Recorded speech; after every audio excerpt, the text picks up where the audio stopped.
dia pulang karena takut seperti itu Pak. Jadi sekarang dia hanya pergi ambil batu gunung.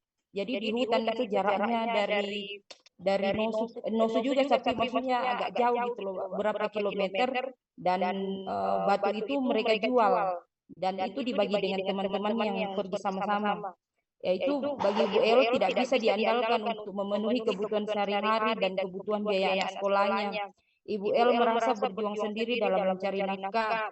Dia harus bekerja sebagai ibu rumah tangga dan juga masih harus membagi waktu untuk ke kebun dan memelihara ternak. Dia punya satu babi Pak, jadi dia kasih makan babi seperti itu, dan itu setiap sore dia pergi ambil enceng gondok untuk dia masak apa. Jadi memang waktunya sangat-sangat terkuras di situ Pak. Secara spiritual, Ibu El merasa Tuhan diam, yang menunjukkan kelelahan rohani.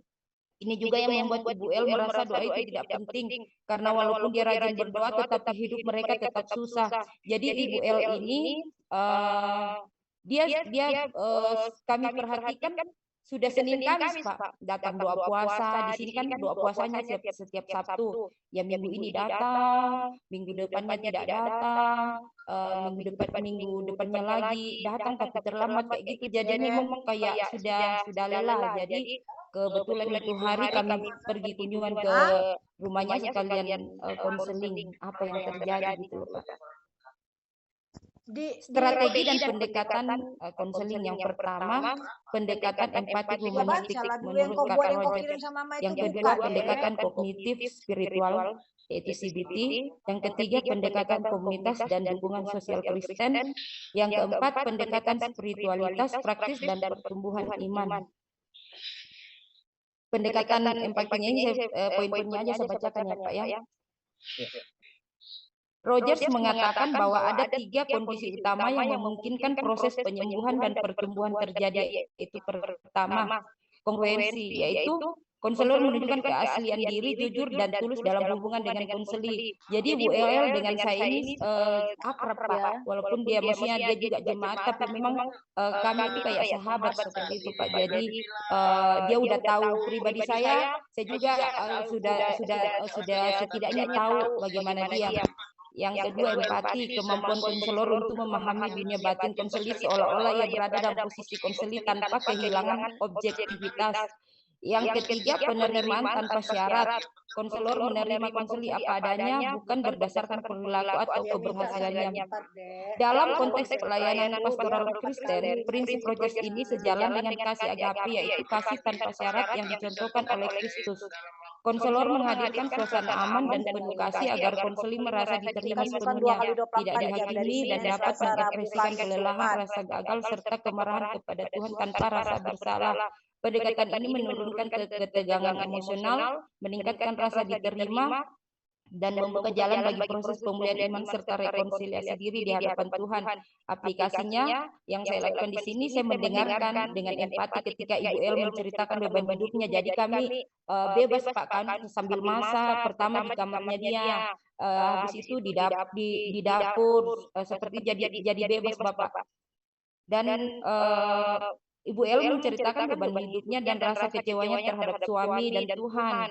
Konselor menegaskan kembali perasaannya dengan kalimat seperti saya bisa merasakan betapa saya bicara iya, saya juga bisa seandainya di posisi Bu El, mungkin juga saya bisa rasa seperti itu. Melalui empati konseling merasa diterima dan mulai terbuka untuk menyadari bahwa Tuhan pun memahami kelelahan dan pergumulannya.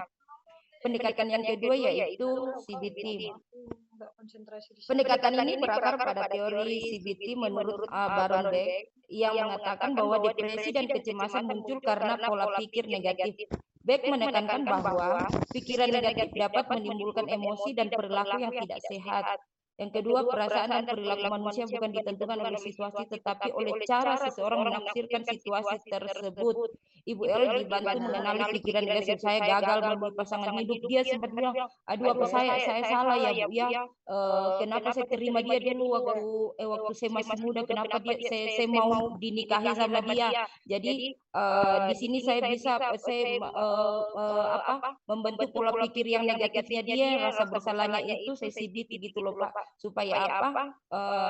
Saya bilangkan bahwa ada rencana Tuhan di balik semuanya itu. Tuhan pasti tidak pernah gagal dalam kehidupan Bu El. Jadi tujuannya untuk apa? Supaya menurunkan stres dan kecemasannya, membentuk pola pikir positif dan penuh pengharapan, memperdalam iman dan kepercayaan kepada Tuhan di tengah beban hidup, membantu Ibu El mengenali pikiran negatif seperti saya sendirian menghadapi semua ini dan menggantinya dengan kebenaran firman.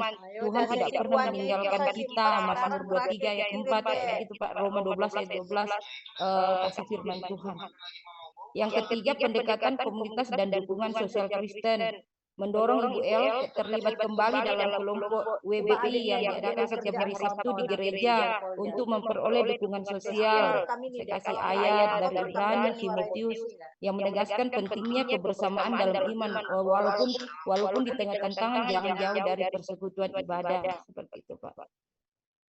Yang terakhir, yang pendekatan terakhir, pendekatan spiritualis dan pertumbuhan iman. Menurut Pargamen 2007, pendekatan spiritual adalah cara individu menggunakan keyakinan, praktik dan komunitas religius untuk mengatasi tekanan hidup. Pargamen membedakan dua bentuk utama, yaitu positif religious coping, menafsirkan kesulitan sebagai bagian dari rencana Tuhan, mempercayai penyertaannya dan menggunakan iman untuk menemukan makna. Yang kedua, negatif religious coping, memandang Tuhan sebagai tidak adil, menghukum atau meninggalkan individu yang dapat memperparah stres dan depresi. Dalam konteks psikologi Kristen, coping religius positif mendorong Ibu El untuk mengubah pandangannya. Tuhan diam menjadi keyakinan bahwa Tuhan tetap bekerja dalam segala hal, dalam diam. Ini memperkuat spiritual atau ketangguhan rohani dalam menumbuhkan kepercayaan bahwa penderitaan bisa menjadi sarana pertumbuhan iman. Pendekatan ini menumbuhkan pengharapan, menurunkan kecemasan, dan memperdalam pengalaman iman Ibu El.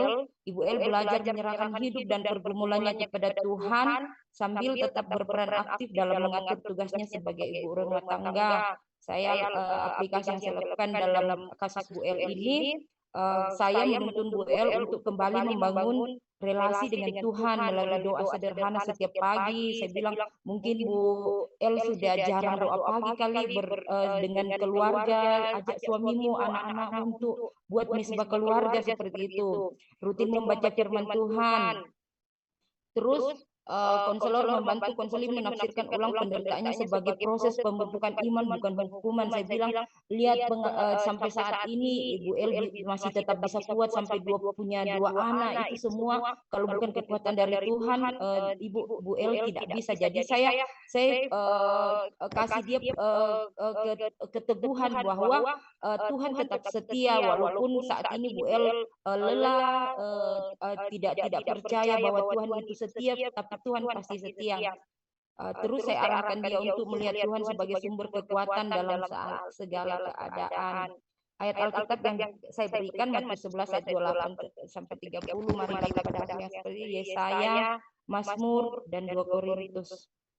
Ringkasan konselingnya ini selesai Pak, soalnya sampai nginap.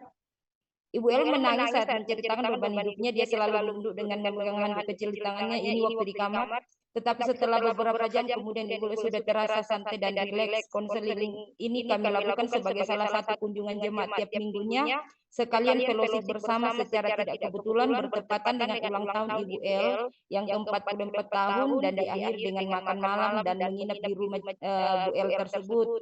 Konseling ini dilakukan full di rumah Ibu El dan wawancaranya kami lakukan santai, bercerita seperti curhat pada umumnya.